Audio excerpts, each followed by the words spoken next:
I'll take Johnny walking, I'll take him up the dyke. I'll take Johnny walking, dress him in red and white. He is a doll and a dee-doll there, oh, he's the boy with the curly hair. He is a doll in Cash's window, no bad eye on my Johnny. Your daddy is a sailor, you're the apple of his eye. I'll sew a suit like daddy's, as blue as the summer sky. He's a doll and a dee-doll there, oh, he's the boy with the curly hair. He's a doll in Cash's window, no bad eye on my Johnny.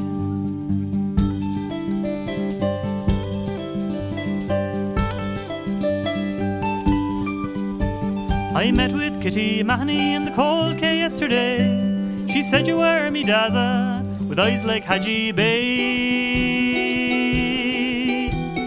He's a doll and a dee-doll there, oh, he's the boy with the curly hair. He is a doll in Cash's window, no bad eye on my Johnny. When your dad comes home from sailing, he'll bring you a faireen, a ship rigged in a bottle, just for his own Johnny. He's a doll and a dee-doll there, oh, he's the boy with the curly hair. He is a doll in Cash's window, no bad eye on my Johnny.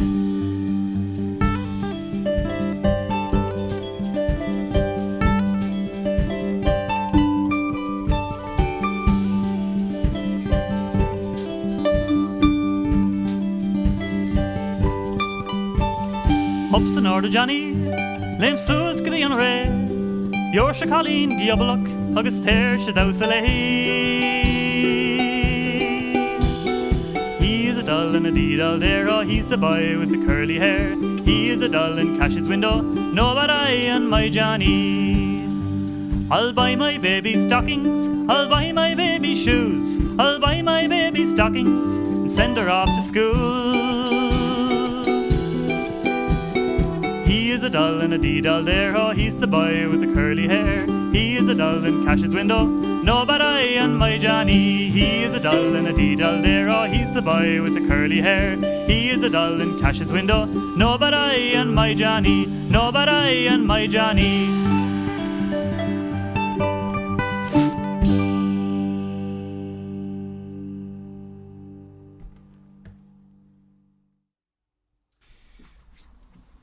Hello, I'm Dermot Sheedy and I'm joined by Sean Lyons and Aisling Lyons, and we are going to play some music tonight for you from County Clare. We're in my home here in Newmarket on Fergus in Crack Cottage, a place where there's been a lot of music and a lot of fun down through the years, and we're going to play music for you for the next half an hour. So hope you enjoy the set, and we will hopefully see you in Milwaukee 2022.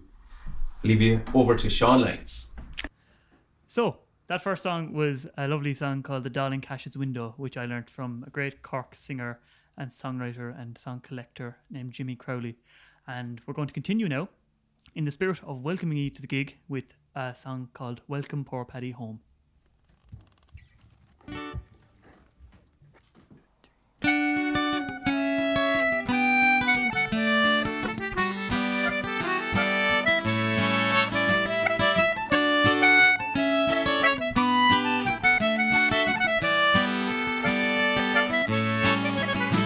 I am a true-born Irishman, I'll never deny what I am. I was born in the sweet Tipperary town, 1,000 miles away.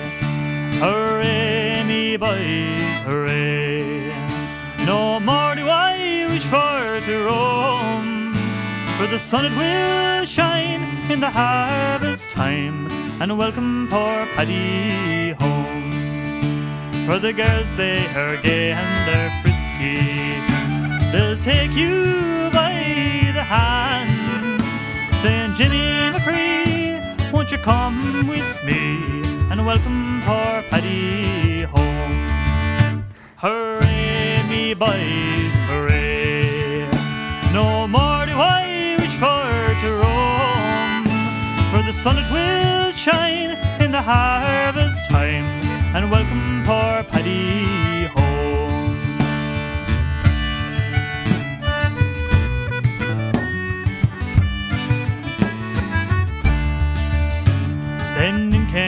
foreign invader and scattered all over the land. The horse and the cow, the goat, sheep and sow fell into the stranger's hand. Hooray, me boys, hooray! No more do I wish for to roam, for the sun it will shine in the harvest time and welcome poor Paddy home.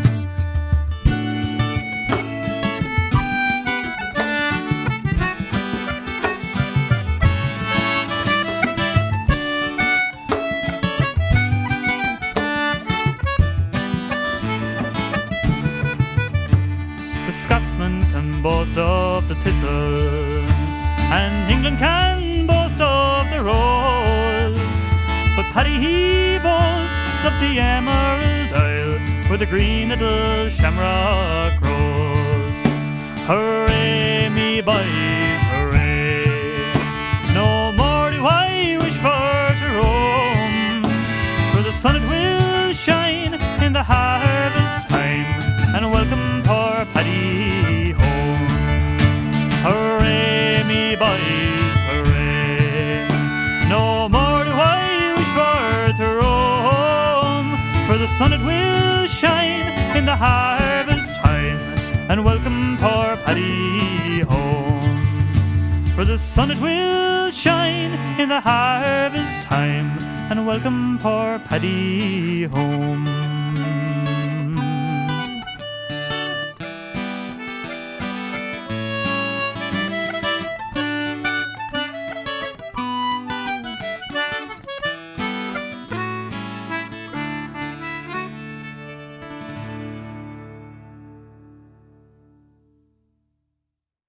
So we're going to continue now with a couple of tunes, and I wrote these next two tunes on the harp. The first one I called Buicus, which is the Irish name for so gratitude or to give thanks.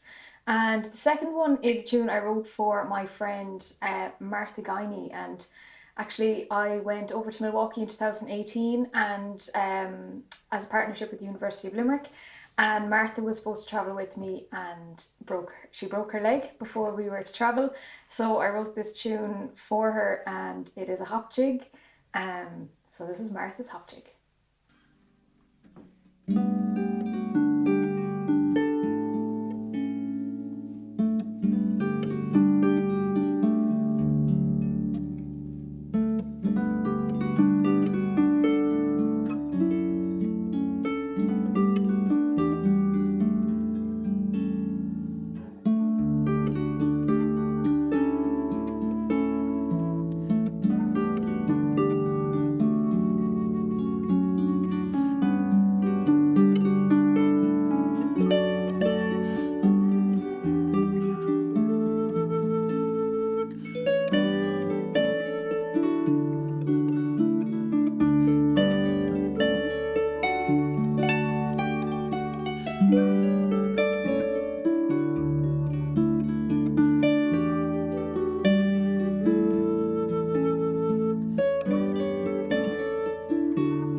We're going to continue now with a song that I wrote about one of our favourite places in the whole world.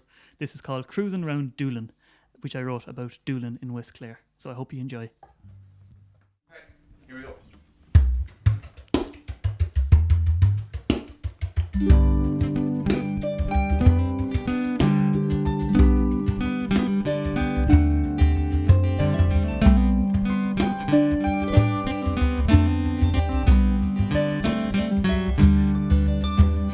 Cruising round Dublin, we're out on the sea. Cruising round Dublin, our hearts are so free. Watching the puffins fly out of the caves, we'll laugh with the captain and dance o'er the waves. When you're out there, it's your own little island, safe from the perils and worries of dry land. Watch them slip away like the rocks steadily, trip down the cliff edge and into the sea. Cruising round Dublin, we're out on the sea. Cruising round Dublin, our hearts are so free. Watching the puffins fly out of the caves, we'll laugh with the captain and dance o'er the waves. Out on the ocean there's nothing to do except breathe in the beauty, the bluest of blue. Up in O'Brien's Tower on a fine summer's day, squint a bit harder, you'll see Galway Bay. Cruising round Dublin, we're out on the sea. Cruising round Dublin, our hearts are so free. Watching the puffins fly out of the caves, we'll laugh with the captain and dance o'er the waves.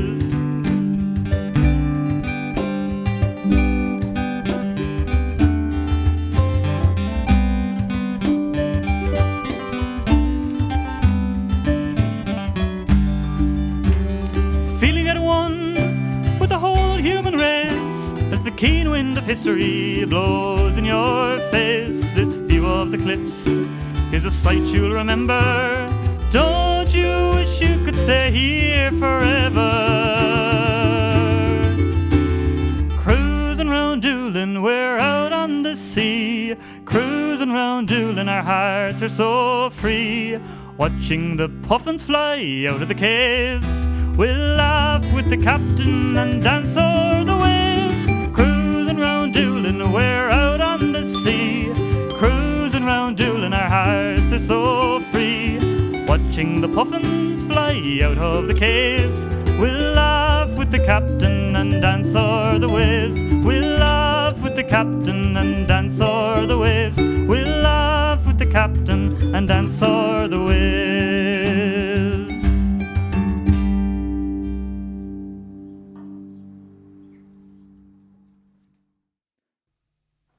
Thanks very much to you all for listening so far. We are going to continue now with a set of tunes on the pipes, concertina and bodhrán. This is a jig, first of all, called the Conic Man's Rambles, and we're going to follow that by two reels. The first one is a Charlie Lennon tune called Charlie Lennon's Number 4, which we learned from Cathal Hayden and Artie McGlynn. And we're going to follow that with another reel, which we've been playing for years, called Lucky in Love. So we hope you enjoy.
Okay, so we hope you've enjoyed our concert. On behalf of myself, Sean and Dermot, we'd like to thank Barry Stapleton for asking us to play, and to Milwaukee Irish Fest, Temple Bar, TradFest and Culture Ireland for making this happen. We're going to finish now with a County Cork song called Sweet King Williamstown, which I learned from the singing of my dad, John Lyons. Thanks again to Milwaukee Irish Fest, Temple Bar, TradFest and Culture Ireland for having us, and thanks to everybody for watching and listening to us over the past half an hour.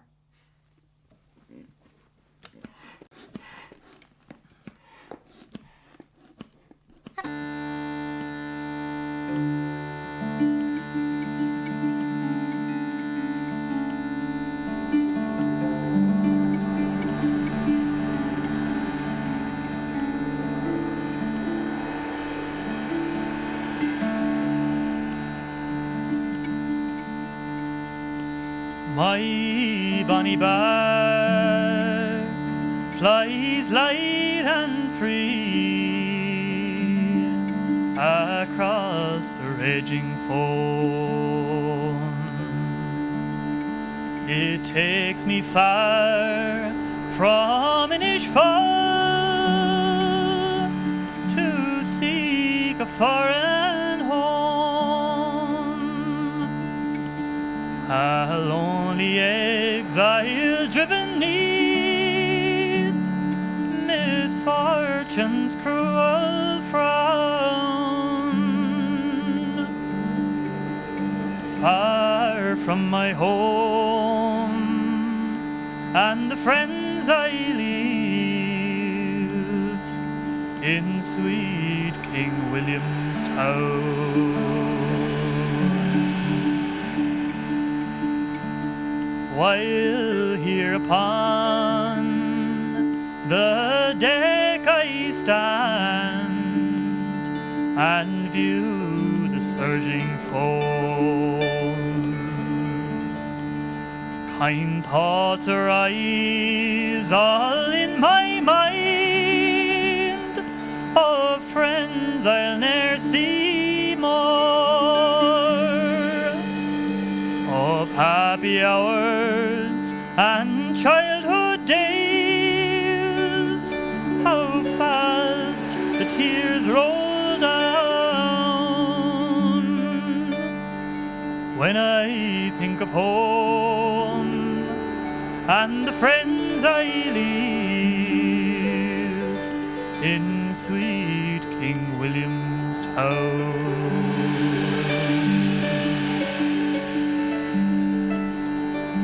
Shall I no more gaze on that shore,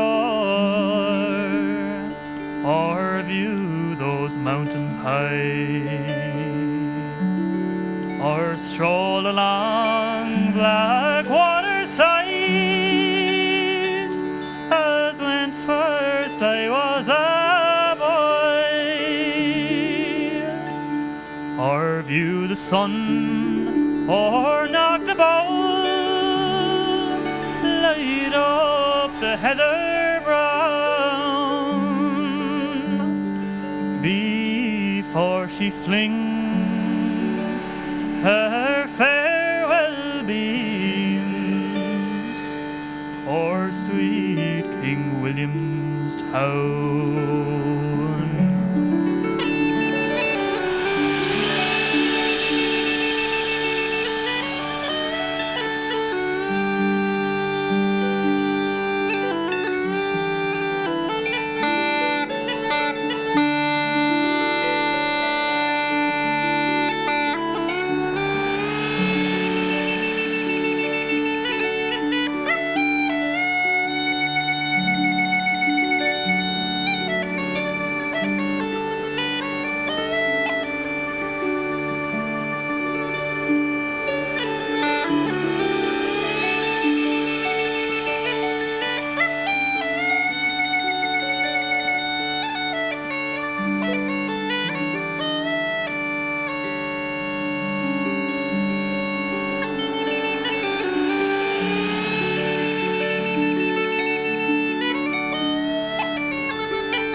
I know not yet,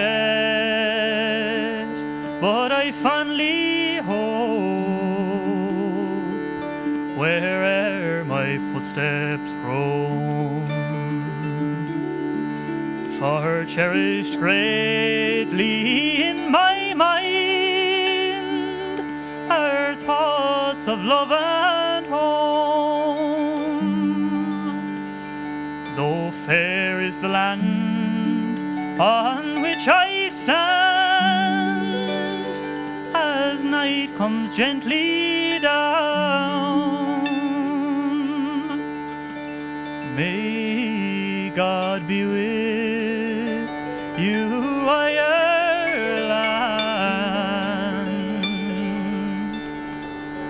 and sweet King William's Town.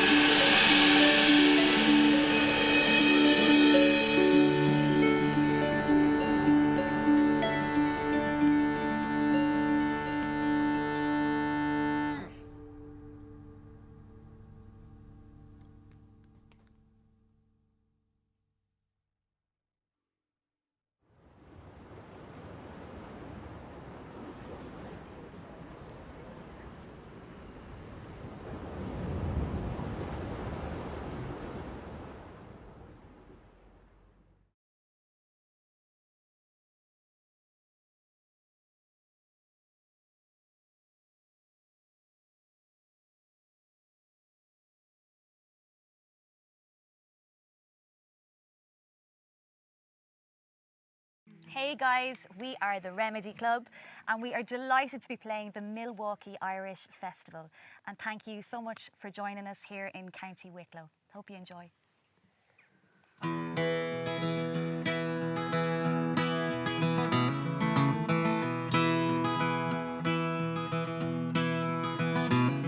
There's something that I want to say. There's something that I gotta do. There's something that I need to explain since we've been through. Just that nothing seems to ease the pain, and my tears been pouring down like rain. Nothing ever gonna be the same. Baby, I miss you. There's nowhere that I wanna be. There's nothing that I wanna do. There's no one that I wanna see since we've been through. And the sky ain't never seemed so gray. I've been hanging on a thread each day.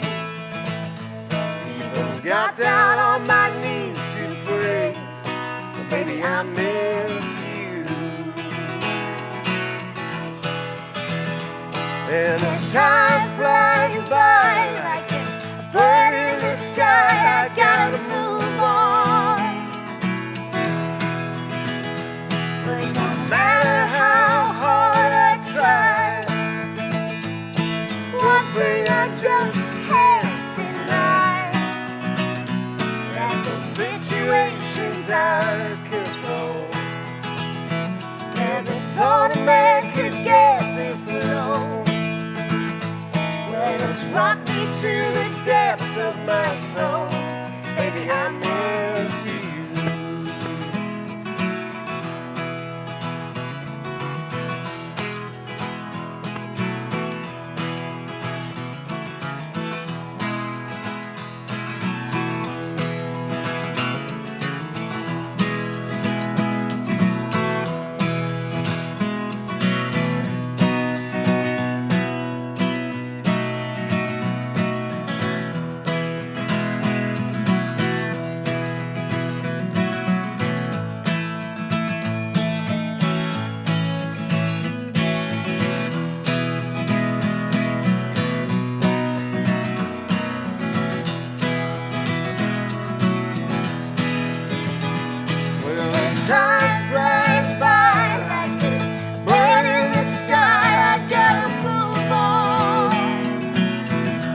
I miss you. Yeah, the situation's out of control. Never thought a man could get this low. Well, it's rocked me to the depths of my soul. Baby, I miss you. Yeah, it's rocked me to the depths of my soul. Baby, I miss you.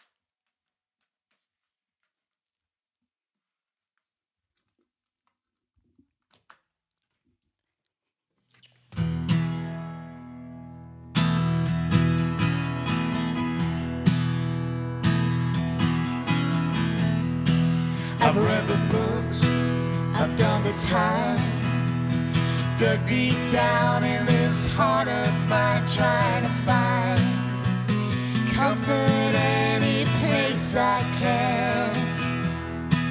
You're talking drought, expecting rain. You say you want it good, but you still complain and justify any way you can. Waiting for infinity to strike. I sit in my own company and ponder on this life in the silence of my own sweet symphony.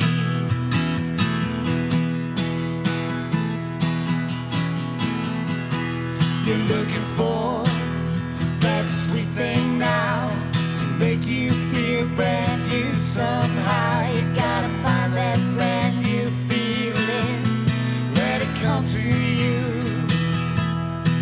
I've messed around, I've wasted time, beating the drama that won't outrhyme. I've been there and back again, and I paid my dues. Waiting for infinity to strike. I sit in my own company and ponder on this life in the silence of my own sweet symphony. In the silence of my own sweet symphony.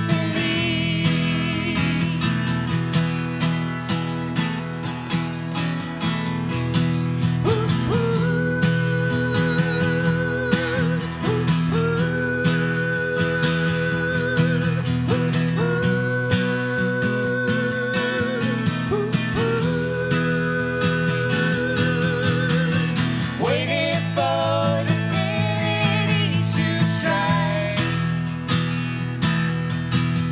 I sit in my own company and ponder on this life in the silence of my own sweet symphony.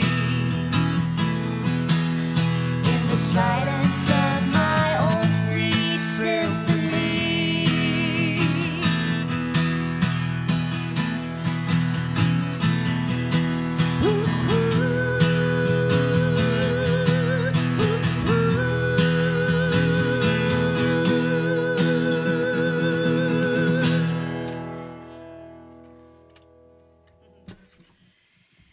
Hello, everybody, and welcome. We are recording here from a place called Ballybeg in County Wicklow.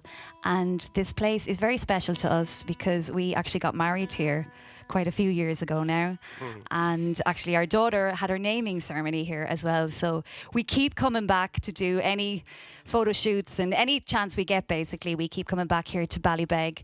So you are very welcome. It's wonderful to be playing the Milwaukee Irish Festival. Thank you so much for having us. and to all of you guys for joining in.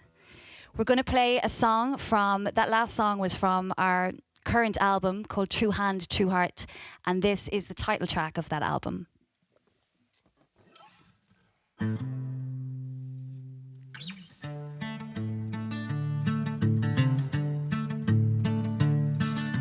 Honey is sweet, but don't lick it off a pride. I don't like the truth, but I ain't no liar. I want a true hand and a true heart. Don't give me no reason to fall apart. I pity the fool whose opinions are certain. Never take a bow until you draw the curtain. Want a true hand and a true heart. True hand and a true heart. I thought about it, baby, and I just can't see how we build these walls around us, 'cause we don't agree. We need a true hand and a true heart. Each of us sinners gotta play our part.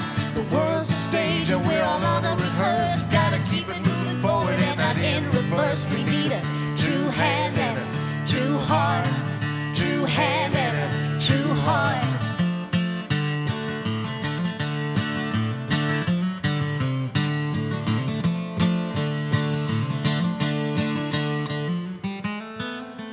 I believe in the light of woman and man. Seen it more than once and I see it again. Sometimes folk, they don't understand. We're all just living on borrowed land. True hand and a true heart. True hand and a true heart. I'm closer to freedom than I've ever been before. The ship is sailing, bringing me to shore. I got a true hand and a true heart. There ain't a lot of time, life is short. We'll move to the rhythm of the same old song. And if you're feeling it too, why don't you sing along? We got a true hand and a true heart. True hand and a true heart. We need a true hand and a true heart. True hand and a true heart. True hand and a true heart. True hand and a true heart. A true hand and a true, I need a true hand and a true heart. True hand and a true heart. True hand and a true heart. True hand and a true hand and a true heart.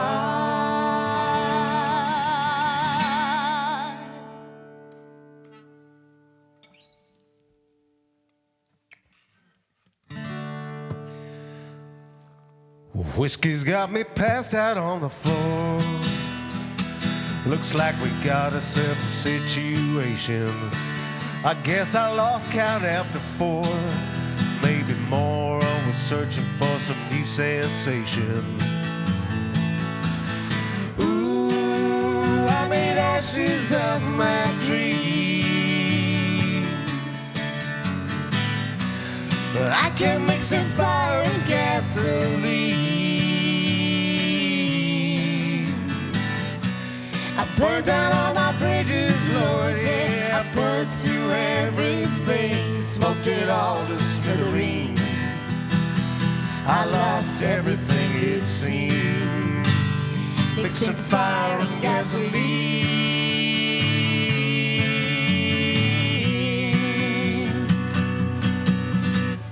Here we go again, I've lost my mind, and I'm still picking up the pieces. You've messed up our lives too many times, and now I'm running out of reasons. Ooh, I made ashes of my dreams,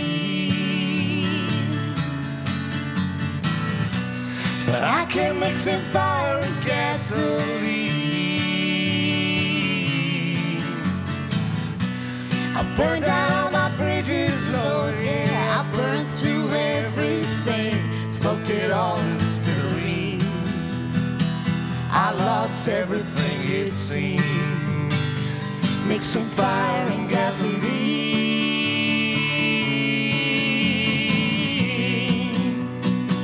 Mixing fire and gasoline.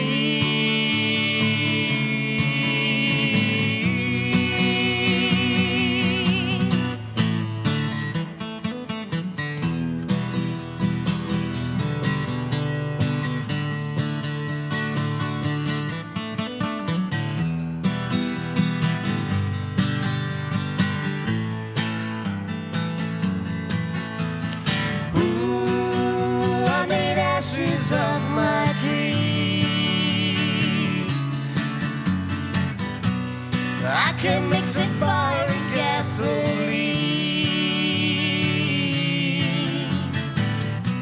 I burned down all my bridges, Lord, yeah. I burned through everything, smoked it all to smithereens. I lost everything, it seems, mixing fire and gasoline,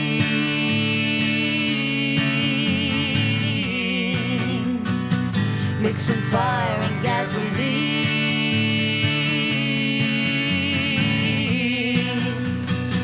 mixing fire and gasoline.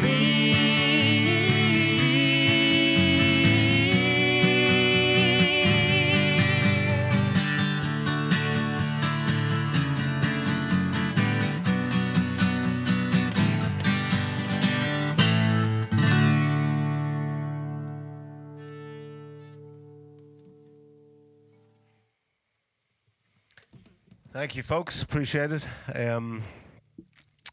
We're delighted to be here for the Milwaukee Irish Festival. We really wanted to sing what made Milwaukee famous. Made a loser out of me, but we decided not to. It might be a bit too cliched. Although you never know. Anything could happen really in the next 20 minutes. Yeah. Maybe. So these next two songs are completely new numbers. They're going to be on our next album, and you are the first people to ever hear them. Aside for the cameraman here. And thanks to Johnny Stewart, speaking of which, for filming this whole affair in the lovely Ballybeg house in County Wicklow. This is called 7 Weeks.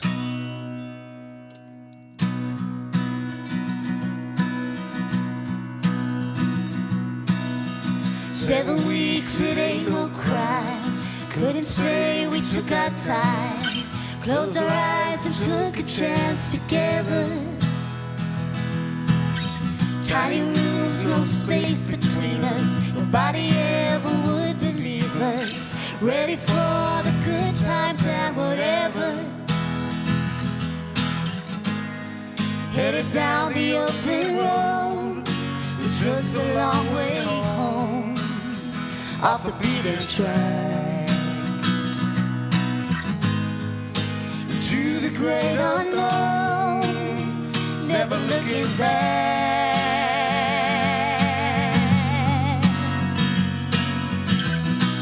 Would you have taken this road if you'd known it all before?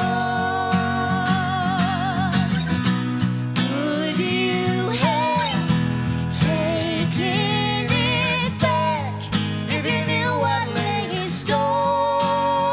Would you be so sure?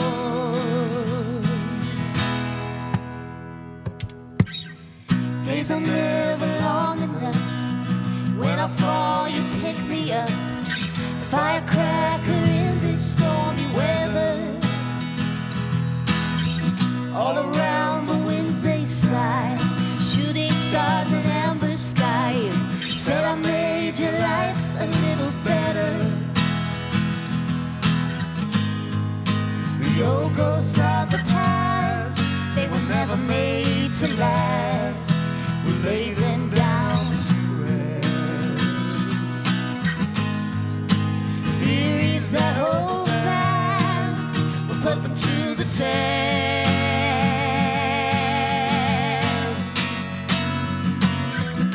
Would you have taken this road if you'd known it all before?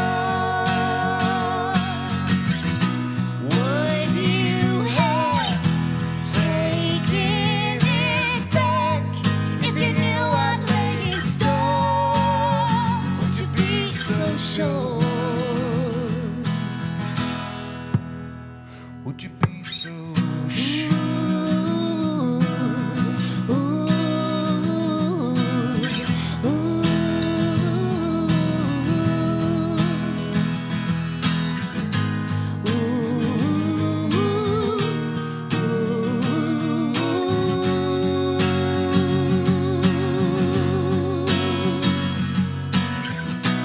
Would you have taken this road if you'd known it all before?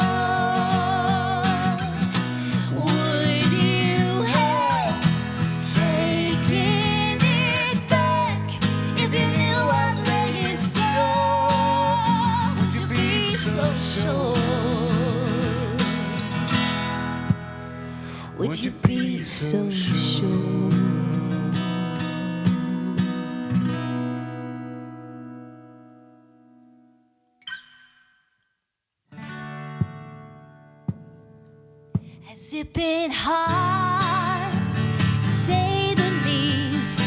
Doing all you can to find relief. Has it been lonely, like it was before? Has it been long since you passed someone by? Recognize that longing look in their eyes, but never thought you'd end up keeping score. So write me a letter and sing me a song. Sit back and shoot the breeze and we'll get along just fine. We'll have a real good time, ain't nothing but a clock on the wall. We spent all these days learning how we can fall into line. Let's have a real good time. Have you been thinking of times gone by, wishing you could go back and say goodbye to all the simple things that now we've left behind? It's so easy to let time pass, slipping away from us all too fast. But all these memories are framed inside my mind. So write me a letter and sing me a song. Sit back and shoot the breeze and we'll get along just fine. We'll have a real good time, ain't nothing but a clock on the wall. We spent all these days learning how we can fall into line. Let's have a real good time. Time. Time. Time.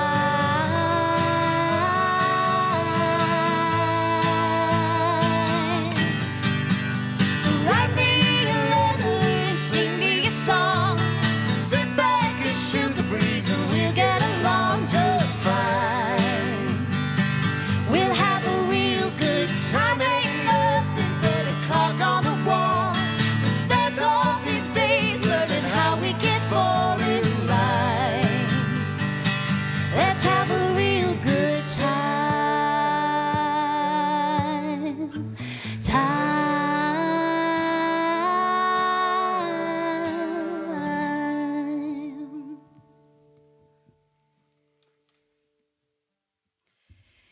Thank you all so much for tuning in here. We are live from Ballybeg House in County Wicklow, Ireland, and it's an absolute pleasure to be playing the Milwaukee Irish Festival.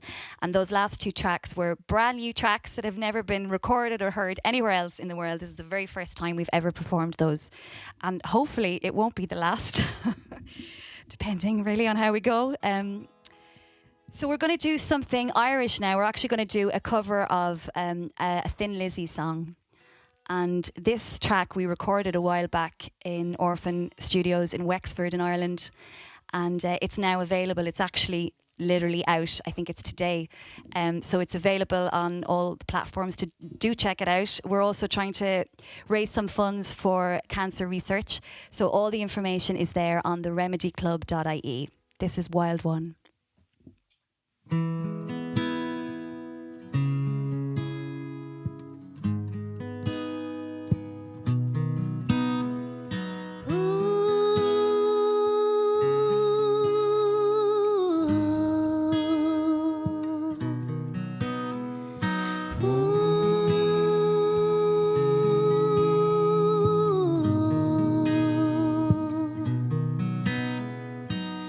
Wild one, won't you please come home? You've been away too long. Now will you? We need you home. We need you near. Come back, wild one, will you? How can we live without your love? You know that it could kill you. How can we carry on when you are gone, my wild one?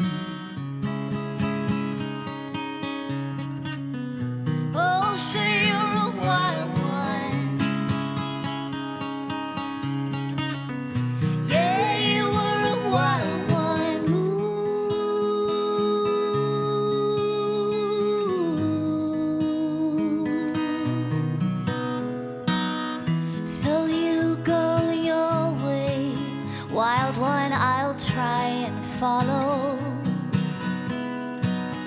And if you change your mind, I'll be waiting here for you tomorrow.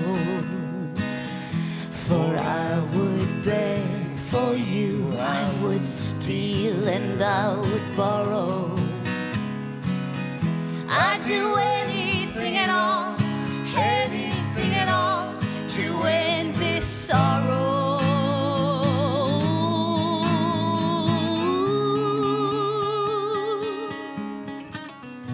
Oh, sure, you're a wild one. Yeah, you were a wild one. Oh, you were a wild one.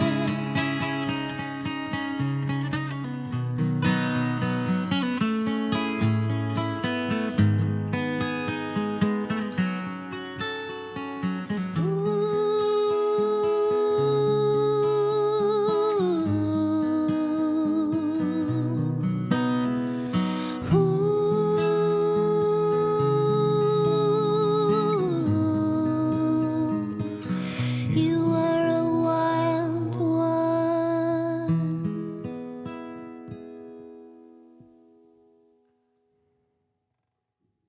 Thank you so much. That's our brand new cover of Wild One, Thin Lizzy's Wild One. We just want to say a huge big thank you to each and every one of you. Do let us know from what part of the world you're tuning in from. We'd love to hear from you. And we want to say thank you for tuning in to the Remedy Club here today, and also to the Milwaukee Irish Festival for having us. It's a real thank you so pleasure. much. And a big thanks also to Johnny Stewart, who has set this all up for us here today in Wicklow. And also a huge thank you to Paddy at Ballybeg House in County Wicklow, a really special place to us. And he is extremely kind, and we'd like to thank him for letting us have the place for a while. So thank you so much. This is our final song. And this is from the new album, our current album. The album is called True Hand, True Heart. If you'd like to check out our music, theremedyclub.ie is the best place probably to find us. And this is called I Survived, something we can all relate to, I think, at the moment.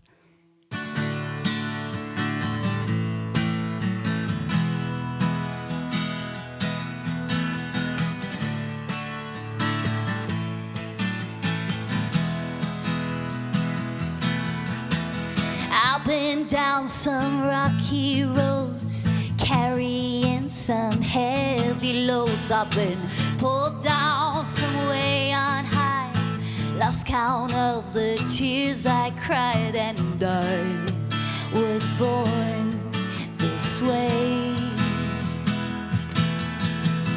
Living in that little town never failed to bring me down. I tried my best but did not fit, and I never lost sight of it, and I was born this way.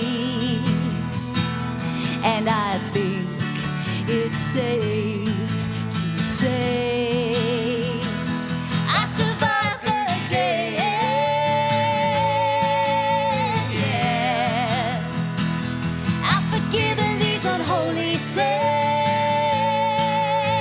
Yeah, I'm never going back to where I've been. Yeah, and I survived again.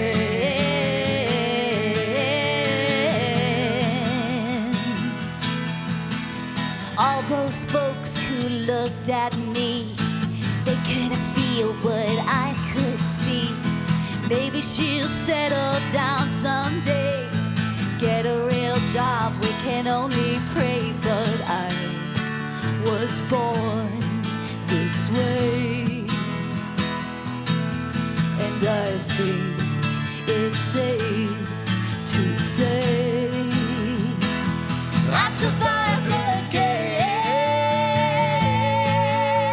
Yeah, I've forgiven these unholy sins. Yeah, I'm never going back to where I've been. Yeah,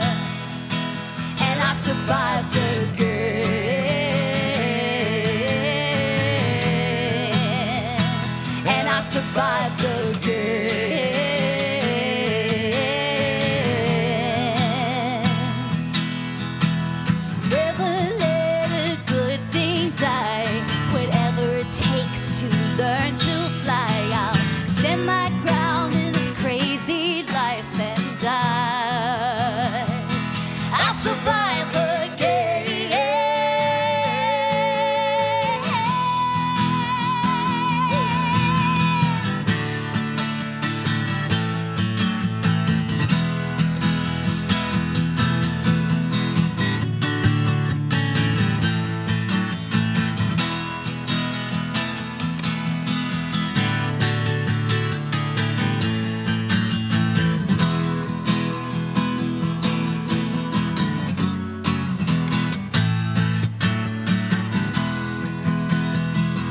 I survived the game.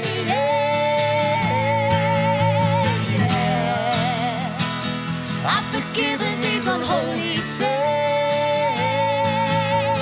Yeah. I'm never going back to where I've been. Yeah. And I survived the game.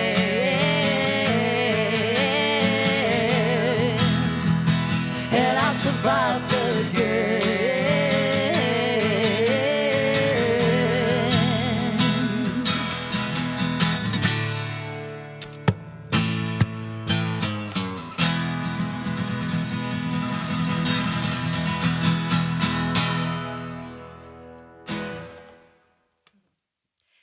Thank you all so much once again. Really appreciate it. We're called the Remedy Club, and do check out our music on theremedyclub.ie.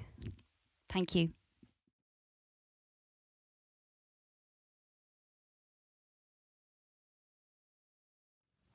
Hello and you're welcome. And I'm here in my kitchen in Uachtarara in County Galway. And I'm delighted to be with you in Milwaukee for the Milwaukee Irish Fest on the virtual level of everything. These days it's becoming quite familiar, but it's enjoyable. It's great to be with you, and I hope you enjoy the next 30 minutes or thereabouts of tunes that I've picked that I love and enjoy, and some of them have very special meanings to me and some of them not so much, but they're still lovely tunes. So I'm going to start with a tune which was my mother's favourite, my late mother's favourite jig, called The Bride's Favourite. So I'm going to start with that and...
good measure, and I haven't a clue what it's called. But it's a nice little tune, and it fits into the first jig like a hand in a glove, I think. Okay, I'm going to continue now with a couple of tunes that I got to record during this famous lockdown, lockup, or whatever we'd like to describe it at this stage of the game.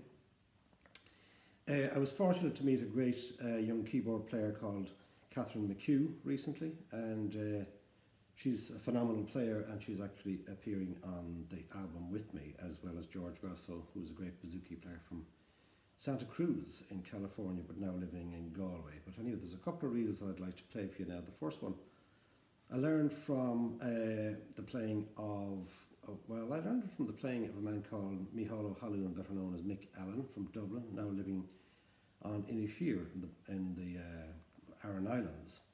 He taught me this tune years ago, and it was written by Richard Dwyer, one of the famous Dwyer family from Cork, great musicians, great composers. Finbar Dwyer would be one of the brothers there, renowned accordion player, late Finbar. And so this is called Dwyer's, the first one's called Dwyer's. The second tune is from the pen of probably Ireland's greatest composer, a man called Paddy Fahy. Paddy Fahy came from East Galway. He passed away there about a year and a half ago, maybe two, was it about a year and a half ago, at the lively young age of 100. And he composed extraordinary tunes, and I'm going to play one of them now. So I'm going to put a composition of Richard Dwyer's and Paddy Fahy's together, because I like the combination of them. And Catherine and I got to record these on the new album as well. I'll be telling you more about that maybe later on. But anyway, so Dwyer's and Paddy Fahy's.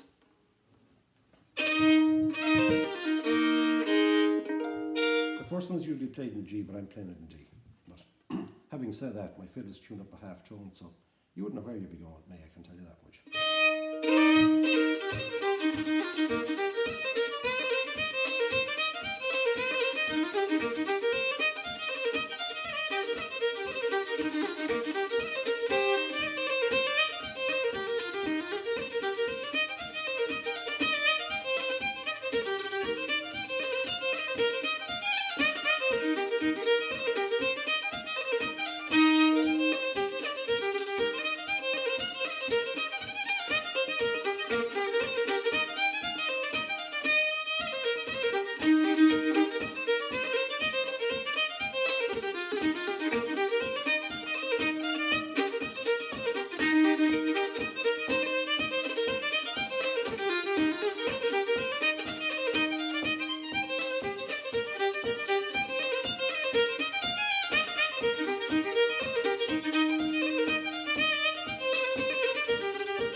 So, Dwyers and Fahey's there.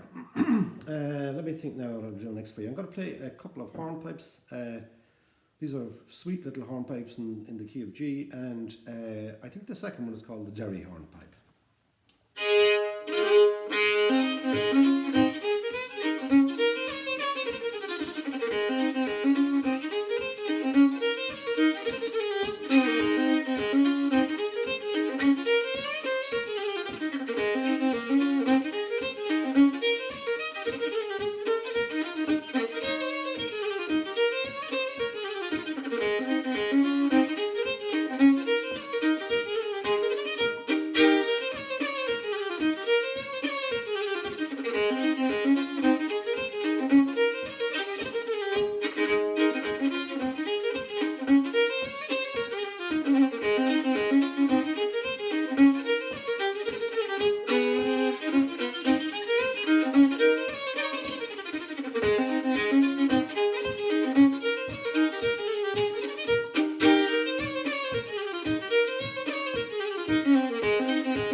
So, small bit of touch of the old Sean Maguire thing there at the end of that one. Sean Maguire was a great fiddle player, and the last time I actually met him was at the Milwaukee Irish Fest. That's going back a few years, but anyway, an extraordinary player, and what a personality as well to go with it. But okay, the next tune is a different kind of a tune altogether. It's more of a kind of a dreamy kind of a piece. It's called the Galtee. I suppose after the Galtee Mountains down in Tipperary, is it? I think it's Tipperary. Anyway, so it's called the Galtee, and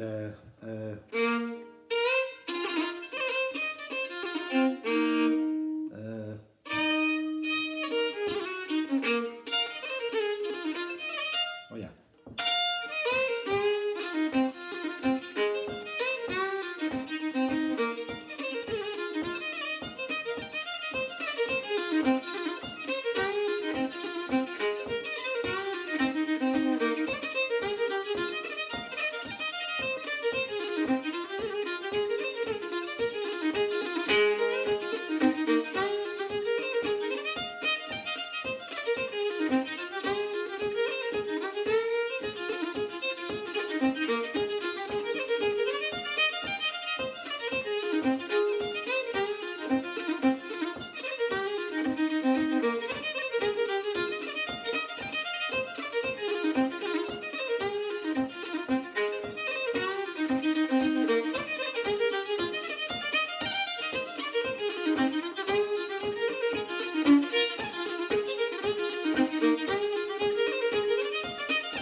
Galty pound of cheese for you. That's where all the cheese comes from in Ireland, pretty much. Anyway, this next couple of jigs, I might have played them the last time I was at Milwaukee, but I love them. They're great tunes. One of them is called, wait a minute now, I'm off on a different track altogether. I'm not going to play something that I played at Milwaukee the last couple of years, but I'm going to play a couple of reels. The first one is called The Piper's Apron, and there's two reels that after that I learned from a great Kerry fiddle player, Paddy Cronin, who lived most of his life in New York and did many recordings of traditional music, and he started out in Kerry as a great well-known, loved Kerry fiddle player, and when he got to New York, I think he might have met up with the likes of Michael Coleman and James Morrison and people like that, or he was certainly very influenced by their music. The more time he spent in America, the more time he was influenced by the great and late Michael Coleman and of course James or Jimmy Morrison as well. So he was very influenced by them, as I say, and his style of playing changed quite a bit, which in one way is a pity because he was an extraordinary Kerry fiddle player and he had great tunes, great versions of tunes, all that type of thing. So he was an extraordinary man, and there again quite a character. He came back to live in Ireland then after all those years of immigration in New York, and but quite a character, as I say. So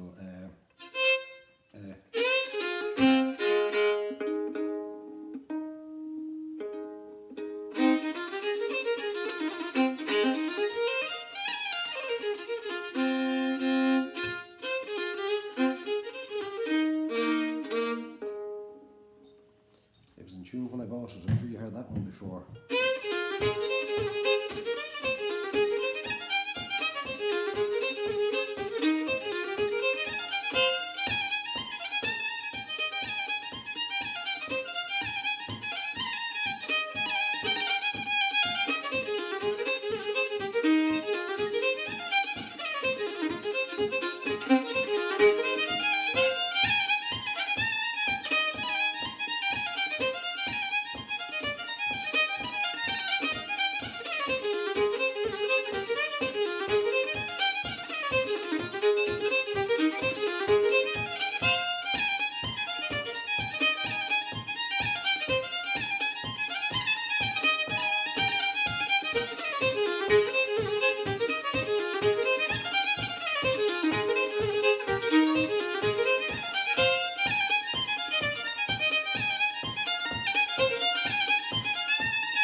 So you'll quite note there that I didn't go into the Paddy Cronin reel after all. I went into a better one, a reel called The Moving Bog. Okay, now what I'm going to do is I'm going to slow down things a small bit. I would like to play an air that I featured on the new album that I did with Catherine as well. I've yet to put a title on it, but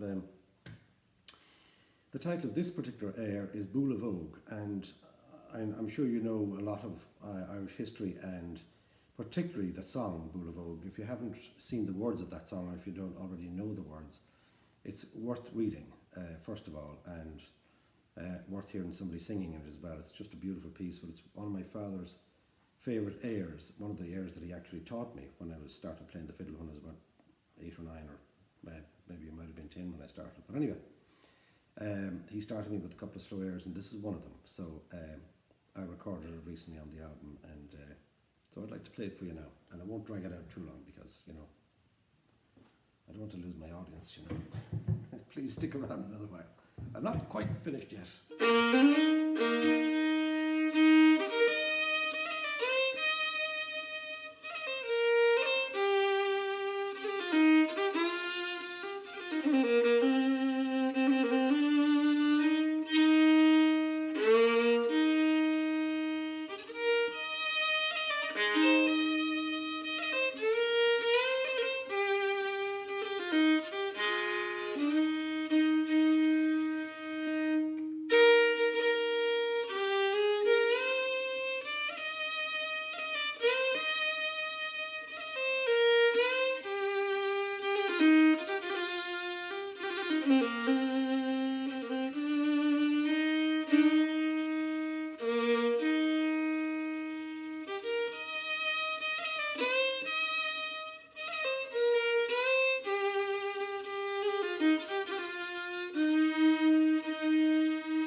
Thank you very much. This, my father used to sing that song as well, and he was a very emotional man, and that would be, even if he was singing it himself or he was playing it on the fiddle or somebody else was playing it, he'd get so wrapped up in it. You'd see the tears appearing in the corners of his eyes. But anyway.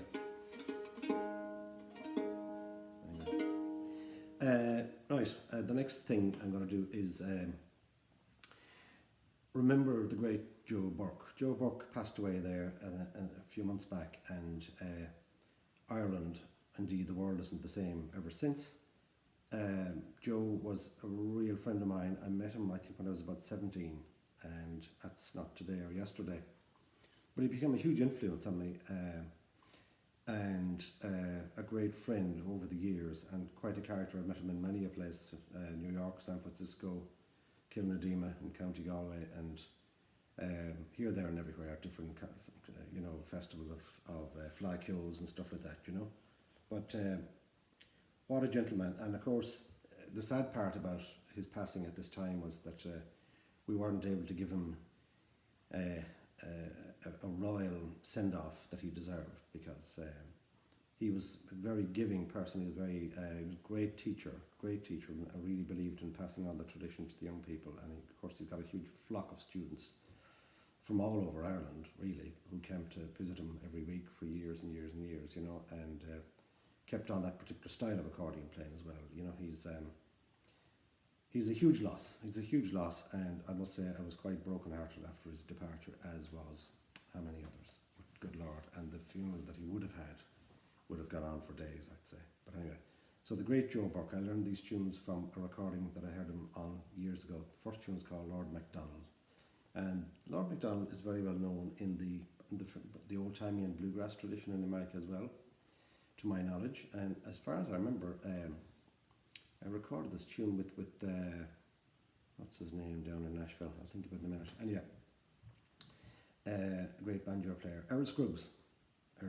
So anyway, we're going to play the Lord MacDonald's, and followed by the Ballinasloe Fair. Ballinasloe Fair is referring to a horse fair in Ballinasloe, County Galway. It's the largest horse fair anywhere in Europe. So it's on the October bank holiday weekend, I do believe, or on the 20-something of October. So if you like horses, if you like Ireland, if you like Ballinasloe, well, and there's music as well. So it's worth fitting that into your calendar. And so Lord MacDonald's and the Ballinasloe Fair. Of course, Michael Coleman recorded these tunes back in 1916, I think it was, in New York.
Ballinasloe Fair for you and Lord MacDonald's.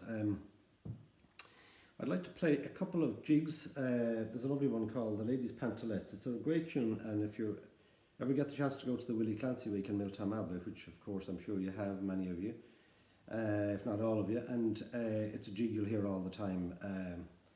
But can I remember it? Now is the next thing.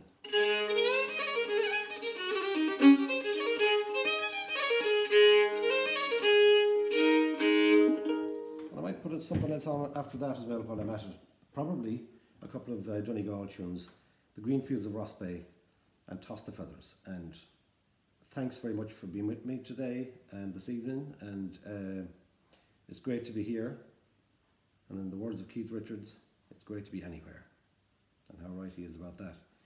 So I'll probably finish with these three tunes and till the next time. And I remember playing at the very first Milwaukee Irish Fest.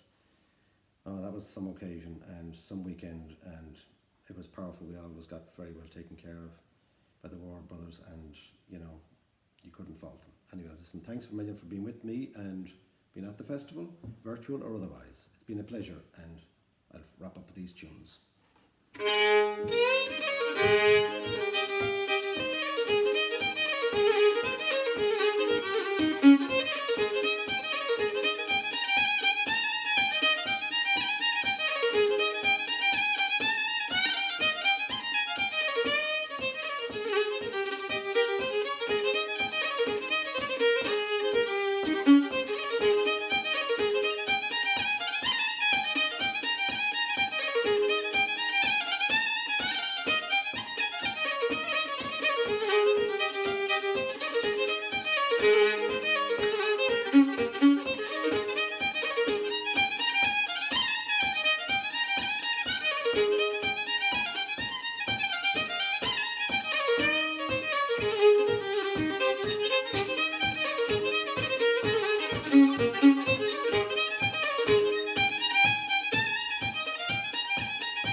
afraid I was going to break a string there. I was getting so excited. Anyway, listen, thanks a million.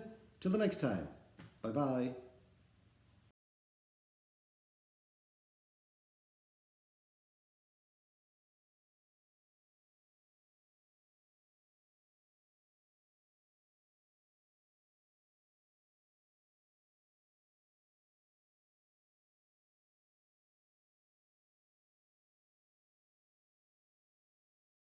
Hello, I'm Audrey Whitty, Head of Collections and Learning with the National Museum of Ireland, and I'm here today at the most stunning location that is Johnstown Castle in County Wexford with the incredible artist Paula Stokes, who's originally from Navan in County Meath but now based in Seattle in Washington State, with an incredible installation that Paula has produced over the last number of years entitled 1845 Memento Mori, which is a homage to those that died and emigrated during the Great Famine in Ireland of 1845 to 51.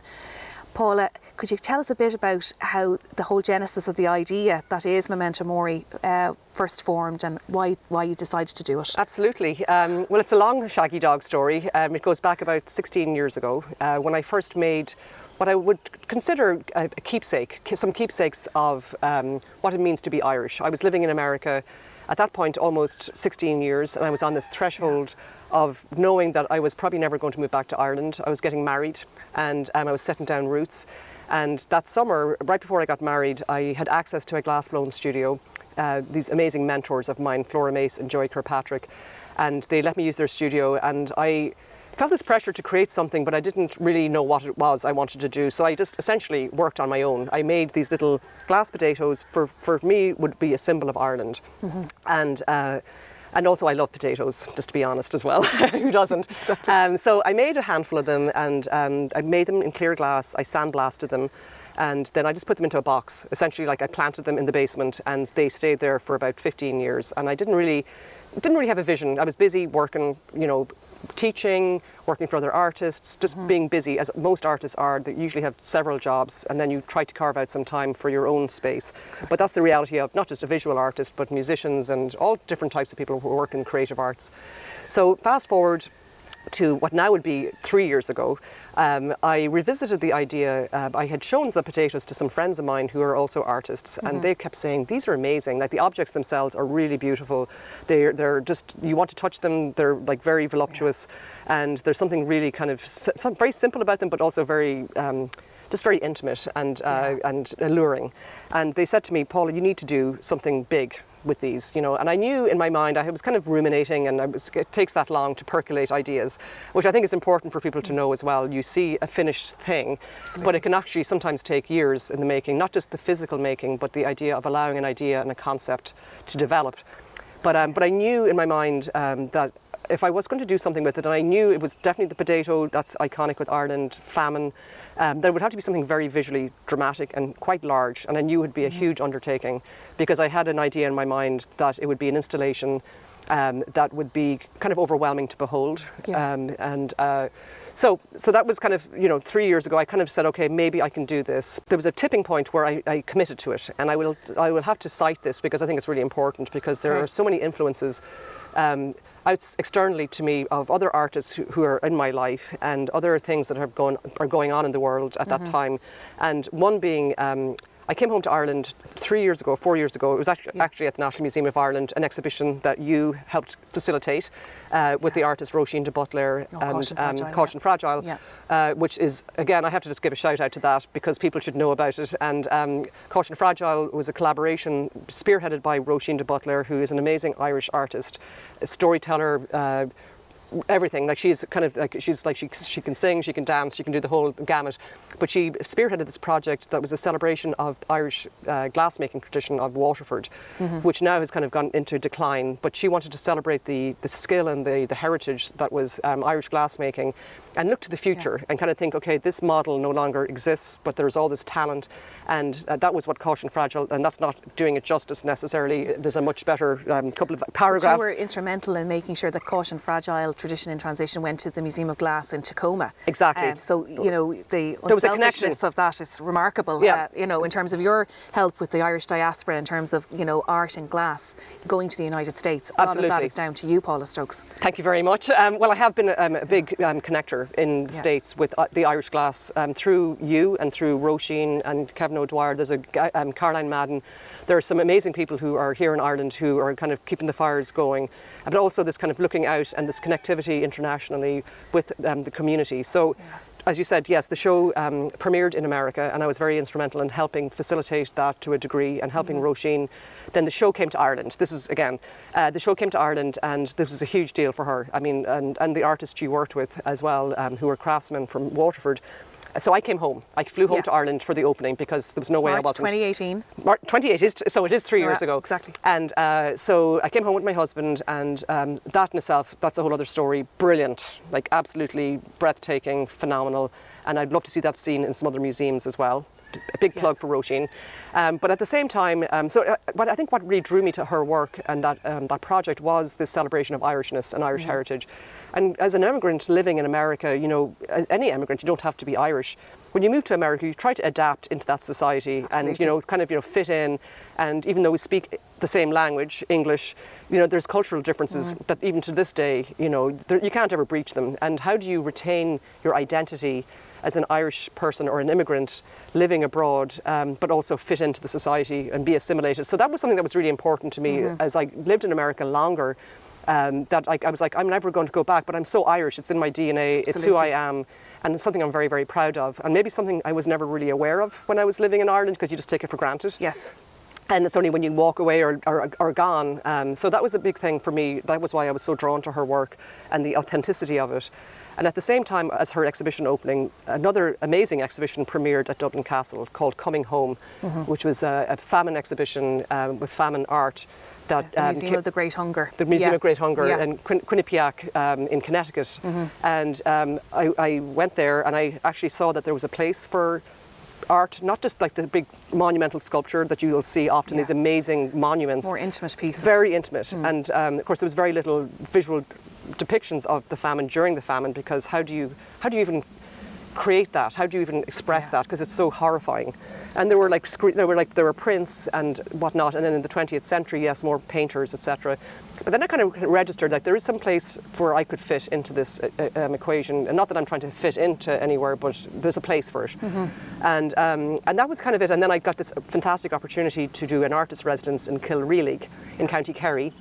And I was in Ballinskelligs, and I spent a week there on Bullis Head in a cottage that was rebuilt, refurbished. It was pre-famine, overlooking the peninsula. And I spent a week there just reading about the famine. Not drawing, not anything like that, because I had a concept in mind. But this trifecta of experiences happened at the same time, where I knew then this is the path, and I know what I need to do. I know it's going to take a lot of time, a lot of money, and also it's a very, very serious topic, and to be able to own it, and how do you present it in a way that is inclusive and invites people in so they can actually have their own opinion about it, but also to educate people. And don't forget, don't forget our past, and it's not that long ago. What strikes me though about 1845 Memento Mori is the fact that you went with the year it was the beginnings of An Gorta Mór 1845, and then created individually with a community of artists, but primarily obviously your own vision, your own design, your own stamp. 1,845 hot blown glass potatoes were sandblasted, you know, given this incredible colour, which is almost ghost-like. And I suppose what really is very striking and very moving is the fact that each one encapsulates a human life that's almost been, you know, frozen in time in terms of the breath involved in glass blowing itself, that no other art form could have made such an impact. And you knew that. I know. And the shape of the potato, everything, it's more than iconography. It's extremely moving because they represent individual lives lost. So absolutely. And it is, you know, like as you said, I worked with the glass in clear deliberately. I didn't try to replicate a potato using colour, and the absence of colour is intentional because it creates, it's kind of like a memory. And, you know, and as you say, to animate the glass, it actually takes human breath. So it's like you're breathing life into something that is a symbol of death.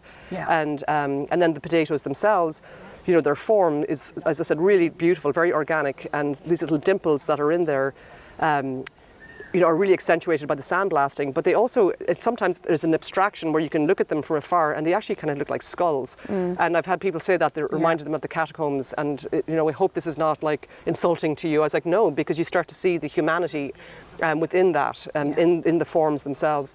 So it has been, as 1,845 was, the symbolism of the year.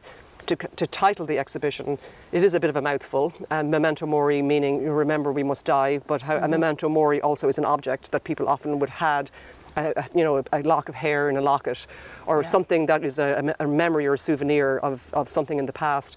And so it's a new 1,845 potatoes would be a mass. Yes. I made extras though, because it's glass, and I had to make them thicker and thicker.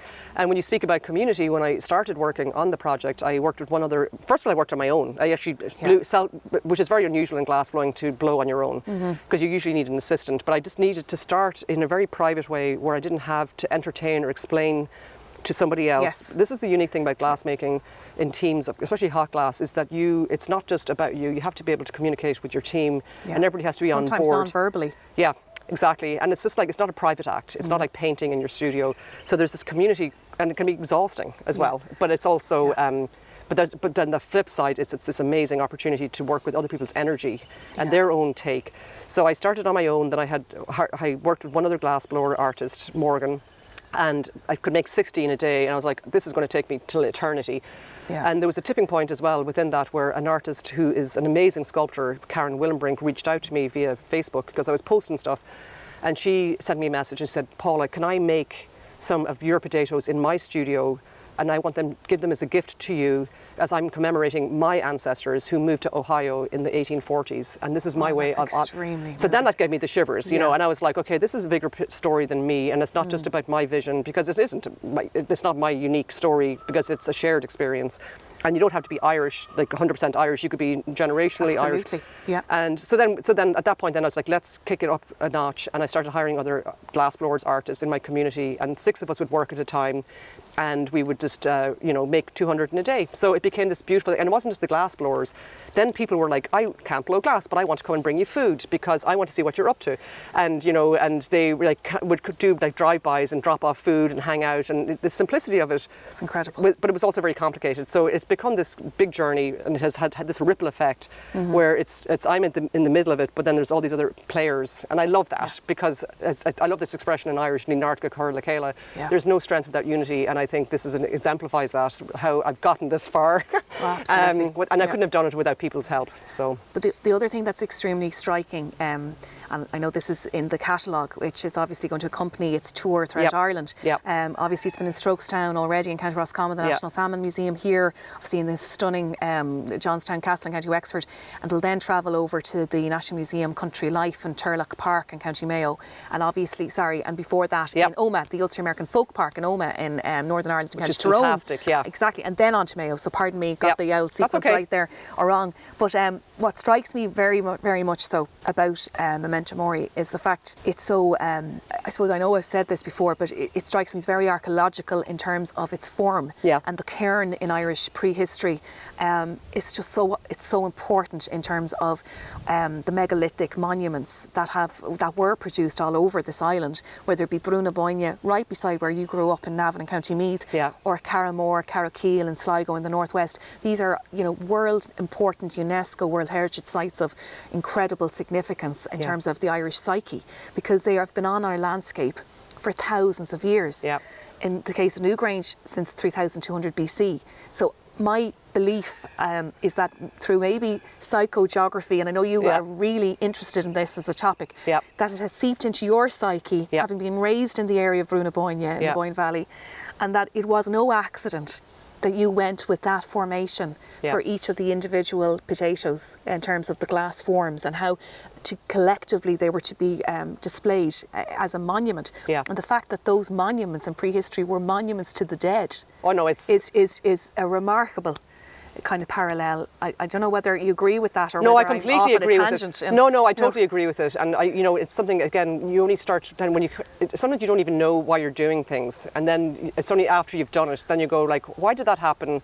And what was that? What were the influences? Because as an artist, you're not always so like systematic. You know, you're making the work, but there's so many other things that are unspoken, but they're part of who you are and how influence you. And and to speak to that, especially about like Newgrange, what is so remarkable and interesting to me about where I place the work, and every venue has its own unique challenges and environment and stories, you know, and I have, you know, I'd love to show it in a museum perhaps, but what I'm really interested in doing right now, and it goes along with the catalogue, the visual document that will live beyond the exhibition because it's temporal, is how to respond to the architectural spaces in which I'm showing them here. Now, all of the places where I'm showing the work have some connection to the famine. Some of it are very direct, like at Stokestown. And here in Wexford, this turret actually was built as a folly during the famine. And of course, it's also an exercise in like wealth, you know, like having your little, you know, your folly and your fishing turret. The extremes. The extremes, and there's actually a little fireplace in there. But when I came down to do my site visit to do this, I was like, okay, I can't build it the same way I've done it inside in interiors. I have to, because there's no roof there. So I was thinking, I was going home in the car, my head was spinning. I was like, well, if I build it with burlap and all that other stuff I do, and it rains, because it is going to rain, let's face it, it is Ireland, even though today like is majestic, and it is the sunny southeast. I was like, all I could think was like the whole thing lifting, kind of like, you know, like floating up like and potato soup, and the spuds just kind of, you know, in just a hot mess. And I lying in bed, I was like, stones, cairns, you know, hello, you know, what's the connection there? Build a pile of stones, and I had done some photo shoots up against a stone wall in Washington on a farm. They're incredible images. And I was like, oh, that could be the foundation, and I can layer them over it. And then I asked the guys here at Johnstown, I said, can you help me source, because this place has gardens and there's an agricultural museum, and I said, I need rocks, and I don't want to have to buy rocks because I can't bring them back to America with me. And the lads said, oh yeah, we have some Wexford white quartz. It's actually in the land, we've been digging it up, and so they brought it over. Serendipity. And then, of course, the gardener, Kieran, this lovely young man, was dropping them over, and he said, oh, I hate quartz because it gives me the spooks, you know, it just reminds me of graveyards because they make tombstones out of quartz. So then my brain was going into overdrive. So there's this beautiful connection with this particular environment using locally sourced materials. And then, of course, quartz was used at Newgrange. So, I mean, it's like, you know, not a happy accident, but it's a beautiful kind of response to, you know, and as an artist, I'm so excited about that because it won't look very different now in the next venue. It won't, there'll be no stones. But that's the challenge of it and how exciting and interesting it is for me. And as I adapt and learn as an artist, I'm constantly challenged. So it's fantastic. Yeah. Well, the quartz here has this incredible kind of salmon streak running through it. But also it's such a reflective stone in terms of light that I just think the way you've married quartz, even intentionally or unintentionally, with, you know, the potatoes as sculpted glass forms is just very, it's really striking because they're all reflective surfaces at the end of the day. But collectively, I just think it's such an incredible memorial and testimony to those that passed away. And it was 1.5 million people who died, at least another million, if not 1.2 million, emigrated primarily to North America, but also to Australasia and other parts of the world. Canada, So it, you know, we'd have no diaspora if really such an horrendous humanitarian tragedy hadn't visited Ireland in the 19th century. But I think you have done what very few artists can do in such an effective way, which is marrying this incredible beauty and artistry that you, in your own vision and you know, drive, have actually produced with this historical context. And it's a very difficult thing to get right. And I think when you really, you know, it's a very moving body of work. And in every single location or any image I've seen of it, it stays with you. It's something that won't leave you very easily. I think, and somebody else has said to me today, I've seen the photos, but until they see it in person. So I hope, like my hope is, you know, when people will see this, and you know, and the show is going to go on until May 2021. That year, the COVID year, is the last year that we all have to give it up, offer it up. So true. But it'll be here in Johnstown till the August 21st. Then I'm going to be coming home again, moving it up to the north of Ireland, up to Omagh, which will be very interesting. It's going to be in a single room cabin that was typical of a home or dwelling that a family would have lived in the 1800s. So it was like it was moved from one part of Northern Ireland to the museum and was built back, stone by stone.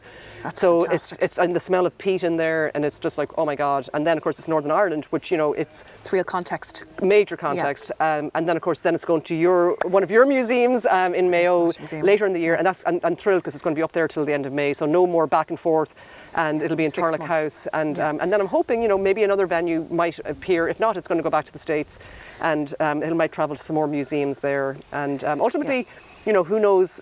I've talked to people about, they're like, what are you going to do? What are you going to do? They're like, blah, blah, blah. And I'm like, well, it would be great if an institution acquired it and everybody could appreciate it. But I've come this far and it's been all self-funded and self-driven. I also have this idea of like, well, it could come back to Ireland, come back to Seattle, and then when it's all done and dusted, actually then like its own diaspora, like people could buy a potato and they could go to Australia, could go to Canada, and then it's like this history of its provenance of where it's been shown, along with the catalogue, could sit on your mantelpiece, and it's also not invasive. It's not like a big dramatic installation that you have to rebuild the structure in your house to put it in there.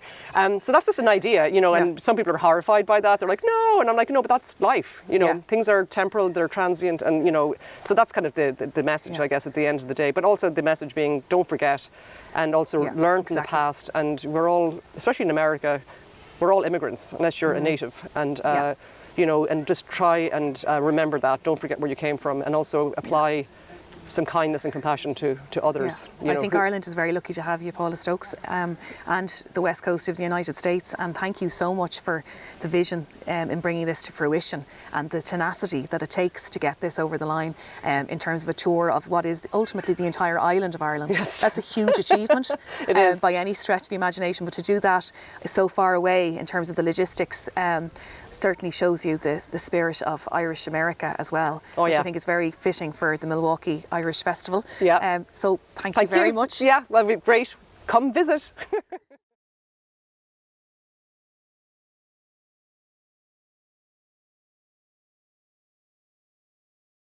Hello everybody, my name is Ryan Sheridan. I'm an Irish singer-songwriter, and it's a real pleasure to be playing for you today, even though it's online. I wish we were all together, but hopefully next year. There's always next year. I'm going to play a few songs. I hope you enjoy them. This first song is called Jigsaw.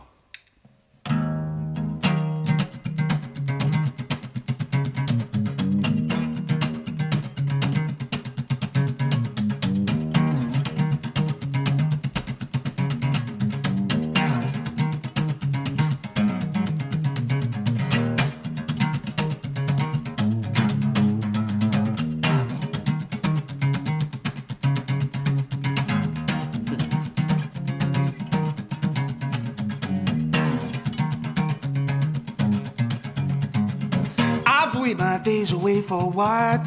Some wanna say well done, some wanna say good job. Well, that's not for me. Don't need no one to hold my hand through this quest of life.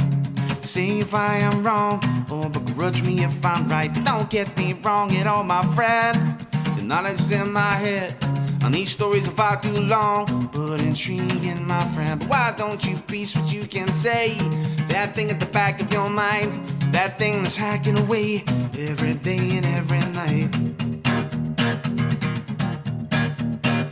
I got lost to find my way, so I'm standing in that dark with the one hand holding on tonight and one today.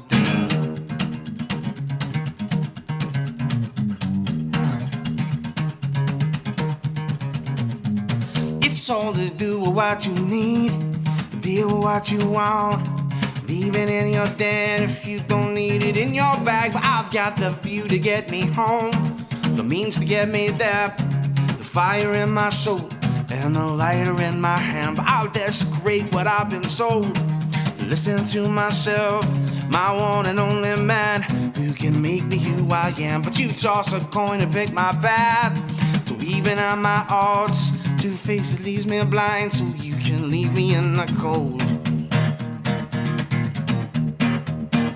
I got lost to find my way, till I'm standing in the dark with the one hand holding on tonight and one today. Yep.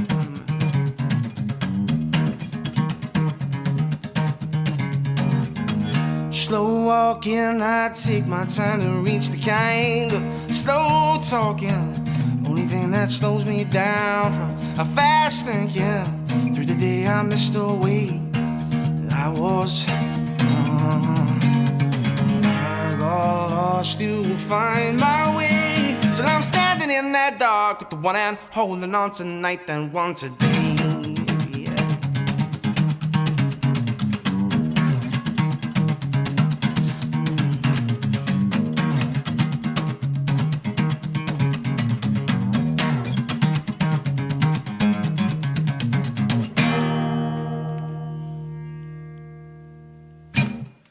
This next song is a song I wrote a few years back, and it's about being away from home and what you miss from home. And home not necessarily being a place or your city or your town or whatever. For me, it was mostly friends and family and stuff, people that love you and people that you love. So I called it home. I really thought about that name. So anyway, this is it. This is called Home.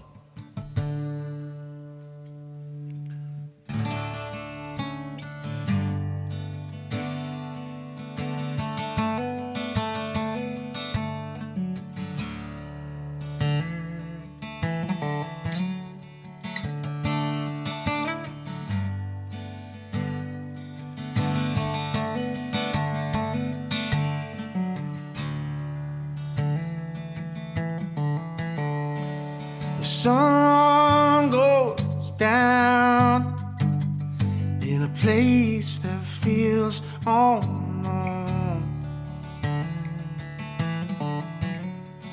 In the darkest night, it comes alive for everyone.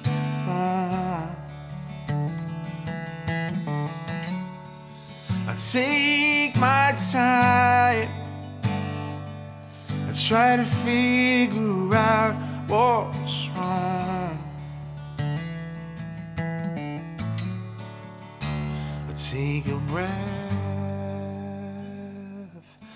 and all I think about is home.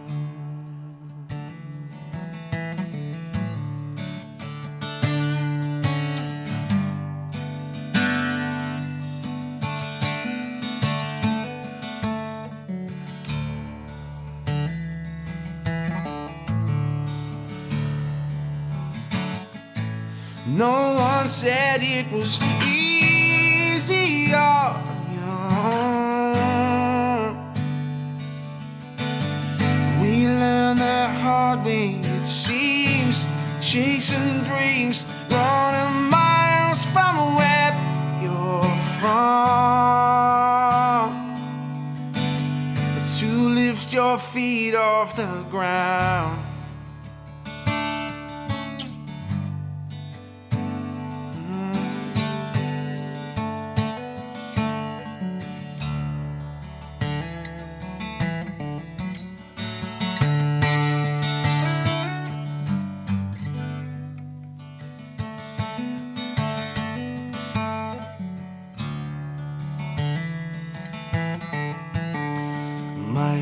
Take a trip down a road you don't want to go.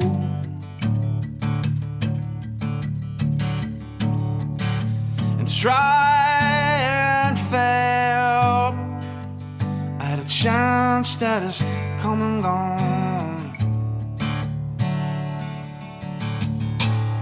But when you're on your knees and there's nowhere else as low,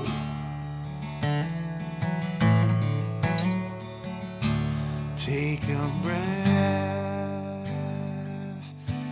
and try to think about home.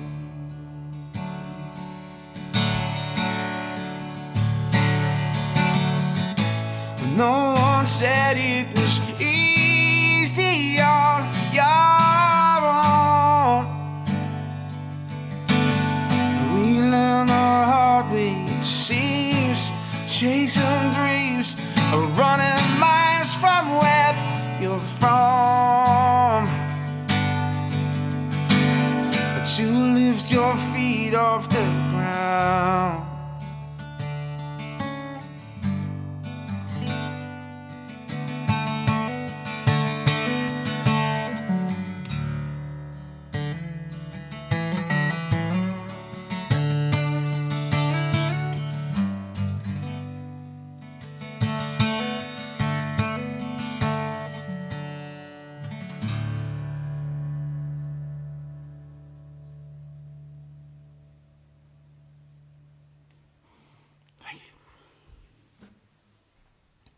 This next song is a song that I just finished actually, and it's been tough, as you all know, over the lockdown and the past couple of years, and there hasn't been much inspiration to write songs, but I did finish this song. It only took me a year and a half, but it's about just getting out of the house and you know, the person that you're with and people that make you feel good in your life. So this song's called Fine Wine.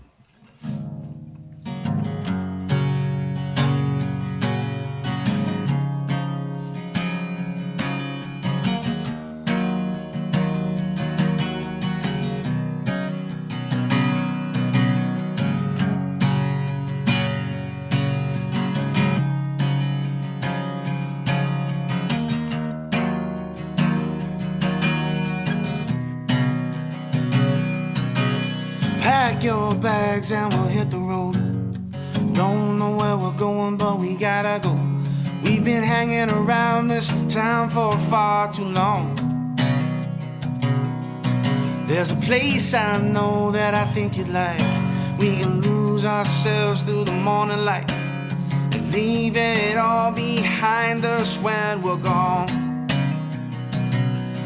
Life's a fine wine, bittersweet from time to time, but tastes much better with you.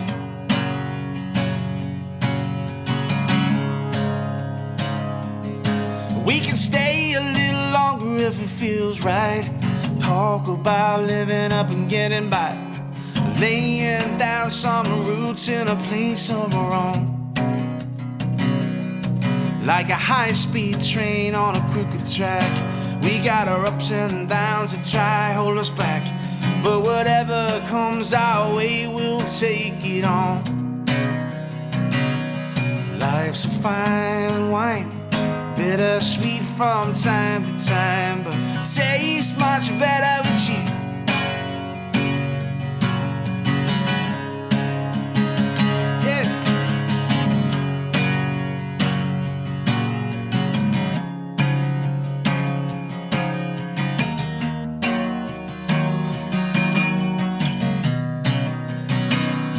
Life's a fine wine, bittersweet from time to time, but tastes much better with you.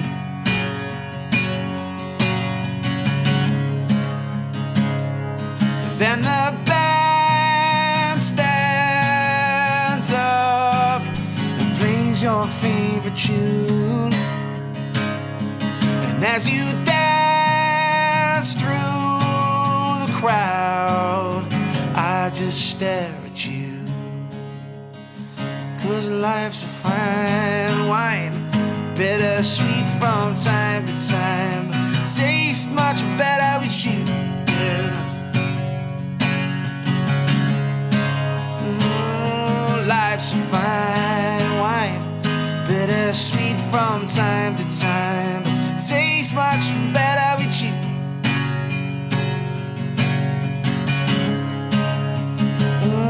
Life's a fine wine, bittersweet from time to time, but tastes much better with you.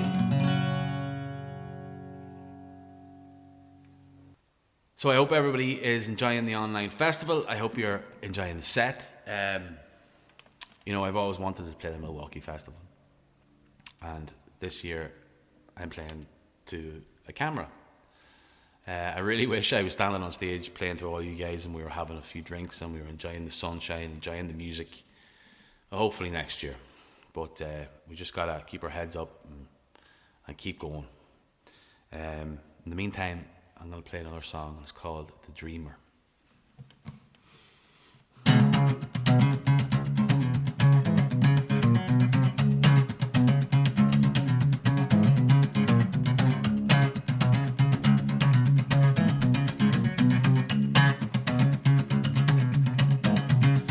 Got a hole in my pocket, I just can't keep a thing. Sick and tired of the situation I'm in. I'm sick of the bills that are weighing me down. Boss late, couldn't wait for the chance on the 64. It's my luck, it doesn't rain on me, it pours. They know I got a one-way ticket to hell, yeah. If I was half the man that I try to be, well, my demons stirred to some degree. Yeah. The only way I'm going now is up. I got the key to the city that's held me down, and people shake my hand all over town, and my face on a board saying vote me number one. Oh, oh, oh, oh. 1, 2, 3, 4, this is for the dream. I move it through it, lose it, I'm home now.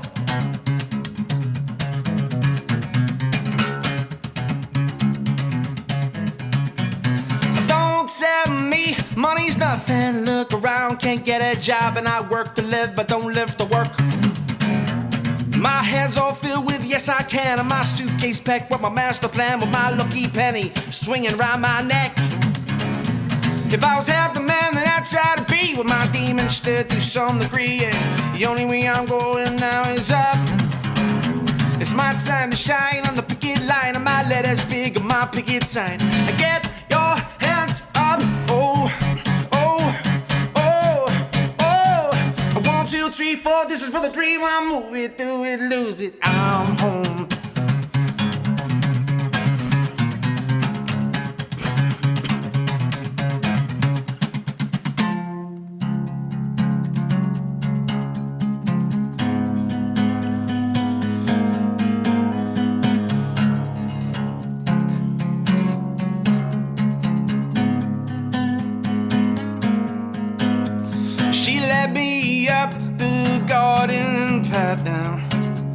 Whispered in my ear, I'm a dreamer.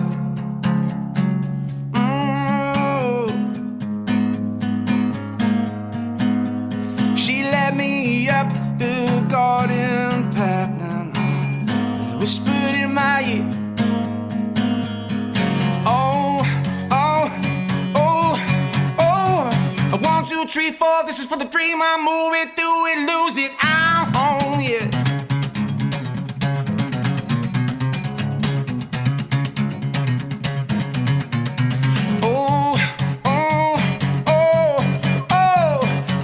Three, four, this is for the dream. I move it, do it, lose it, I'm home, yeah.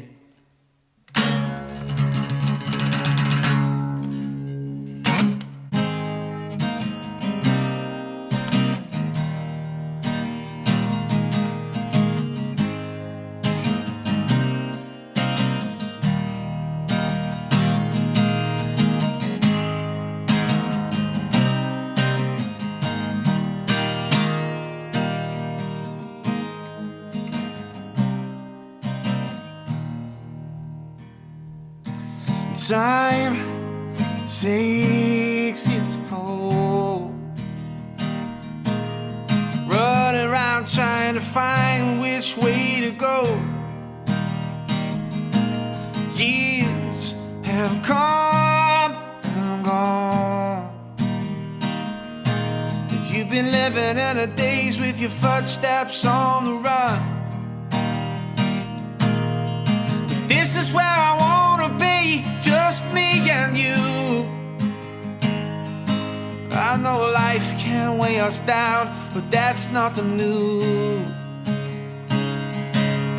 Let's take a little time for us, we just close the door and hide away tonight forevermore.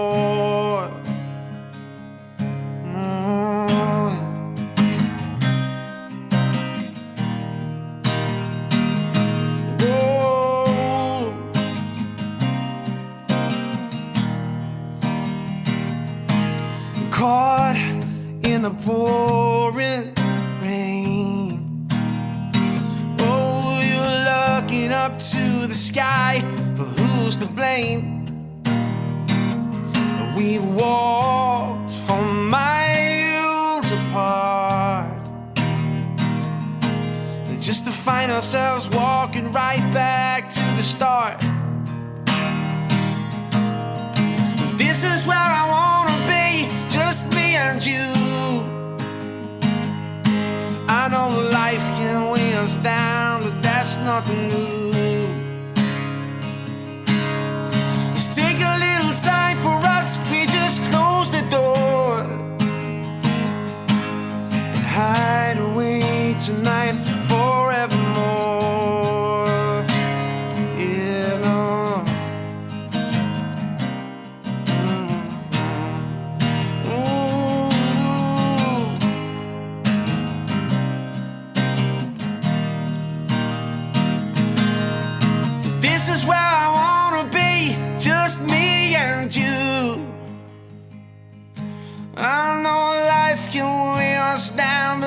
it's nothing new.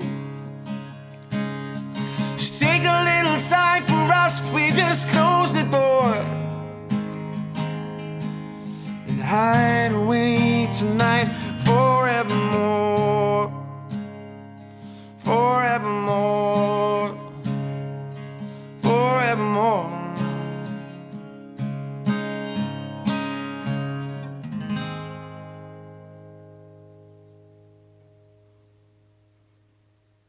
This next song is a song called I'm Alive. I hope you enjoy it.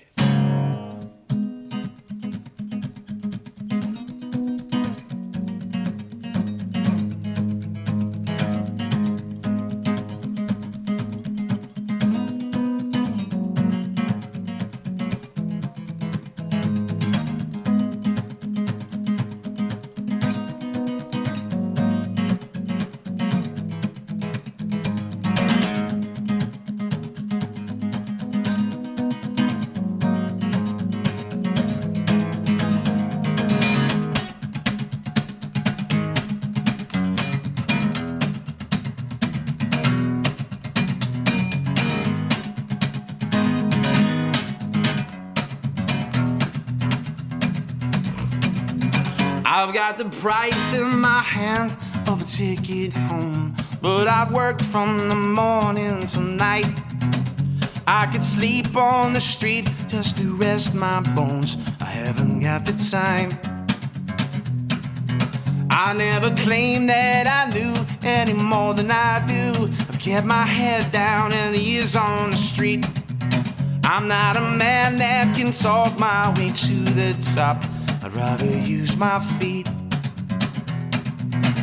But if I'm at the end of the line, I haven't found what I wanted to find out. Whoa, no, but I'm alive, just a bit broken now.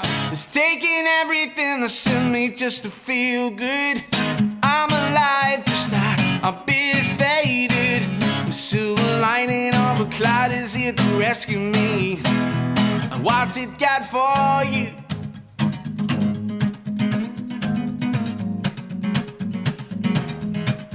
What's it got for you?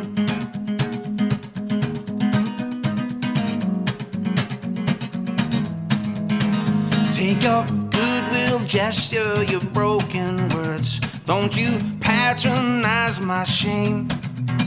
I've got my head held high and the sense to say that I won't play your game. But if I'm at the end of the line, I haven't found what I wanted to find out.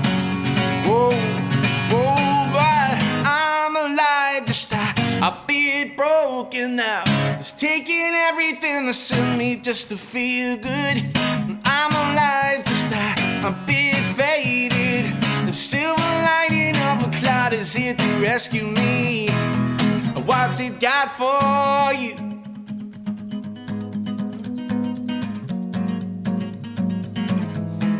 What's it got for you? So if we were together now, I would ask you to sing this next bit with me. So if you're at home and you want to sing it, please do. Goes together. Whoa, whoa, whoa, whoa, whoa, whoa, whoa, whoa. This is you. Oh, I can hear you now.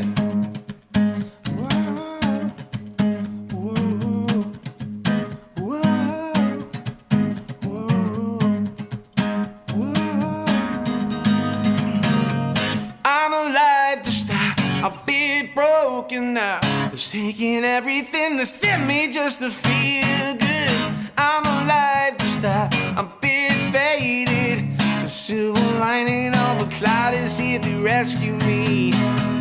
What's it got for you? Whoa, whoa,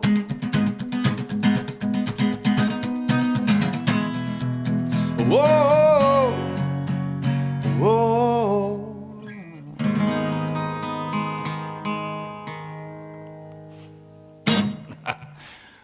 Thanks, everybody. That was the last song. It's been a real pleasure. I hope to see you next year. Be safe, be well, and take care. Bye-bye.